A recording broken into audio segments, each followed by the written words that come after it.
Our conversation is with Mr. Yuri Alexandrovich Bezmenov. Mr. Bezmenov was born in 1939 in a suburb of Moscow. He was the son of a high-ranking Soviet Army officer. He was educated in the elite schools inside the Soviet Union and became an expert in Indian culture and Indian languages. He had an outstanding career with Novosti, which was the, and still is, I should say, the press arm or the press agency of the Soviet Union. It turns out that this is also a front for the KGB. He escaped to the West in 1970 after becoming totally disgusted with the Soviet system, and he did this at great risk to his life. He certainly is one of the world's outstanding experts on the subject of Soviet propaganda and disinformation and active measures. When the Soviets use the phrase ideological subversion, what do they mean by it? Ideological subversion is the process which is legitimate, overt, and open. You can see it with your own eyes. All you have to do, all American mass media has to do, is to unplug their bananas from their ears, open up their eyes, and they can see it. There is no mystery. There is nothing to do with espionage. I know that espionage intelligence gathering looks more romantic. It sells more deodorants through the advertising, probably. That's why your Hollywood producers are so crazy about James Bond type of thrillers. But in reality, the main emphasis of the KGB is not in the area of intelligence at all. According to my opinion and opinion of many defectors of my caliber, only about 15% of time, money, and manpower is spent on espionage as such. The other 85% is a slow process which we call either ideological subversion or active measures, активные мероприятия in the language of the KGB, or psychological warfare. What it basically means is to change the perception of reality of every American to such an extent that despite of the abundance of information, no one is able to come to sensible conclusions in the interests of defending themselves, their families, their community, and their country. It's a great brainwashing process which goes very slow, and it's divided in 4 basic stages. The first one being demoralization. It takes from 15 to 20 years to demoralize a nation. Why that many years? Because this is the minimum number of years which requires to educate one generation of students in the country of your enemy, exposed to the ideology of the enemy. In other words, Marxism-Leninism ideology is being pumped into the soft heads of at least 3 generations of American students without being challenged or counterbalanced by the basic values of Americanism, American patriotism. Most of the activity of that department was to compile huge volume of information on individuals who were instrumental in creating public opinion.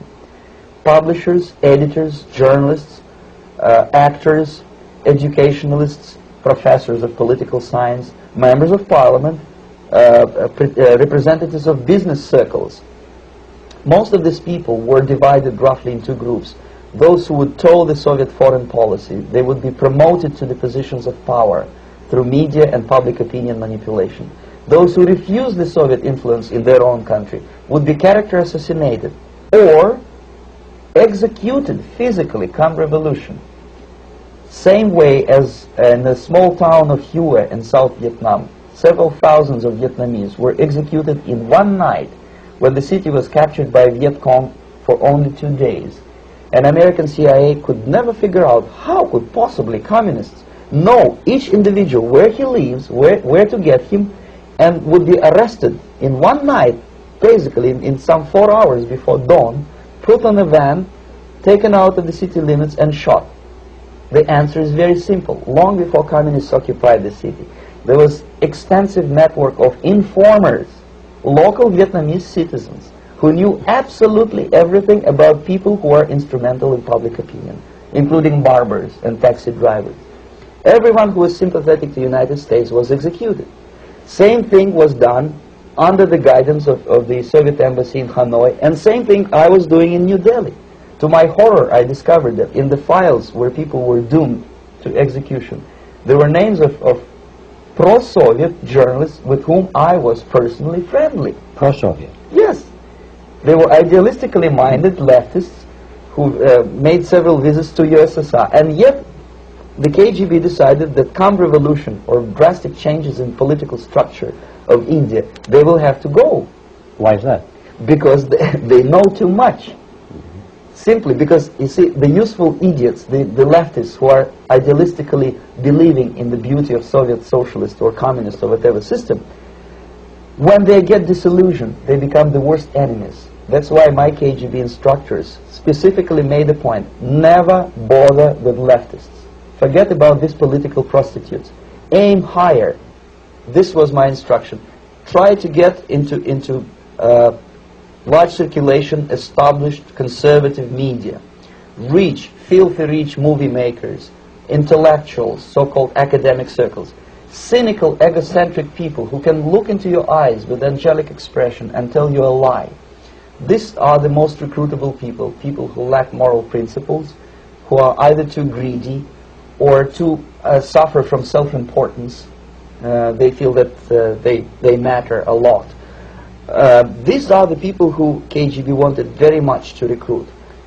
But to eliminate the others, to execute the others, don't they serve some purpose? Wouldn't they be the ones they rely on? They serve purpose only at the stage of destabilization of a nation. For example, your leftists in United States, all these professors and all these beautiful civil rights defenders, they are instrumental in the process of the subversion only to destabilize the nation.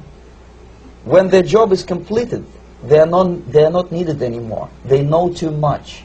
Some of them, when they get disillusioned, when they see that Marxist Leninists come to power, obviously they get offended. They think that they will come to power. That will never happen, of course. They will be lined up against the wall and shot. But they may turn into the most bitter enemies of Marxist Leninists when they come to power. And that's what happened in Nicaragua. You remember most of these former Marxist Leninists were either put to prison or one of them split and now he's working against Sandinistas. It happened in Grenada when Maurice Bishop was already a Marxist. He was executed by a new Marxist who was more Marxist than this Marxist. Same happened in Afghanistan when first there was Taraki, he was killed by Amin, then Amin was killed by Babrak Karmal with the help of KGB. Same happened in Bangladesh when Mujibur Rahman, very pro-Soviet leftist, was assassinated by his own Marxist-Leninist military comrades. It's the same pattern everywhere. The moment they serve their purpose, all the useful idiots are either be executed entirely, all the idealistically minded Marxists, or exiled or put in prisons, like in Cuba. Many former Marxists are in Cuba, in prison. So basically America is stuck with demoralization, and unless, even if you start right now, here, this minute, you start educating new generation of Americans, it will still take you 15 to 20 years to turn the tide of ideological perception of reality back to normalcy and patriotism.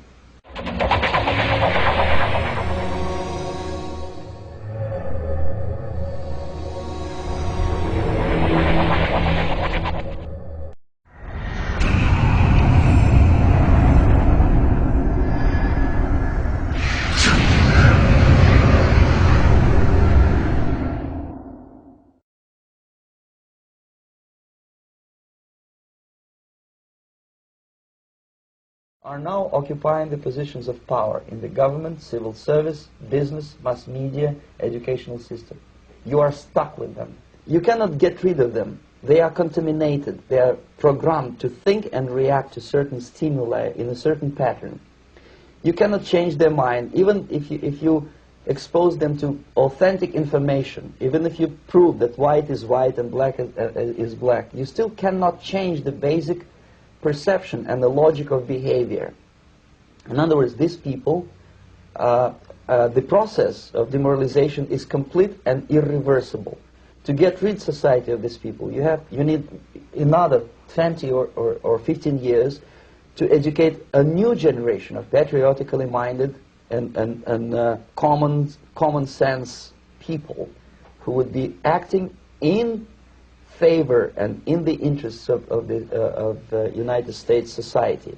And yet these people who've been programmed and, as you say, in place and Yes. who are favorable to an opening with the Soviet concept, these are the very people who would be marked for extermination in this country? Most of them, yes. Simply because the psychological shock when they will see in future what the beautiful society of equality and social justice means in practice, obviously they will revolt. They will be very unhappy, frustrated people. And the Marxist Leninist regime does not tolerate these people. Obviously they will join the links of dissenters, dissidents. Unlike in present United States, there will be no place for dissent in future Marxist-Leninist America. Here you can get popular like Daniel Ellsberg and filthy rich like Jane Fonda for being dissident, for criticizing your Pentagon. In future, these people will be simply squashed like cockroaches. Nobody is going to pay them nothing for their beautiful, noble ideas of equality. This they don't understand, and it will be greatest shock for them, of course. The demoralization process in the United States is basically completed already. For the last 25 years, actually it's overfulfilled, because demoralization now reaches such areas where previously not even Comrade Andropov and all his experts would even dream of such a tremendous success. Most of it is done by Americans to Americans, thanks to lack of moral standards. As I mentioned before, exposure to true information does not matter anymore. A person who was demoralized is unable to assess true information. The facts tell nothing to him.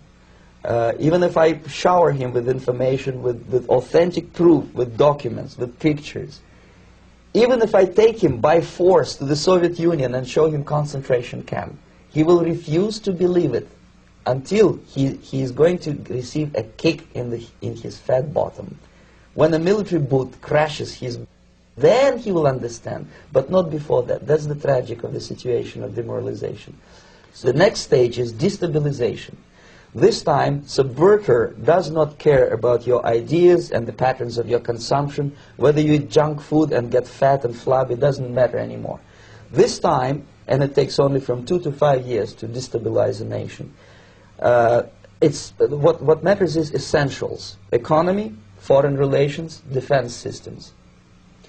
And you can see it quite clearly that in some areas, in such sensitive areas as defense and economy, the influence of Marxist-Leninist ideas in the United States is absolutely fantastic. I could never believe it 14 years ago when I landed in this part of the world that the process will go that fast. The next stage, of course, is crisis. It may take only up to 6 weeks to bring a country to the verge of crisis. You can see it in Central America now. And after crisis, with a violent change of power, structure, and economy, you have so-called the period of normalization. It may last indefinitely. Normalization is a cynical expression borrowed from Soviet propaganda. When the Soviet tanks moved into Czechoslovakia in '68, Comrade Brezhnev said, "Now the situation in brotherly Czechoslovakia is normalized." This is what will happen in the United States if you allow all these schmucks to bring the country to crisis, to promise people all kind of goodies and the paradise on earth, to destabilize your economy, to eliminate the principle of free market competition, and to put a big brother government in Washington, D.C., with benevolent dictators like Walter Mondale, who will promise lots of things, never mind whether the promises are fulfillable or not.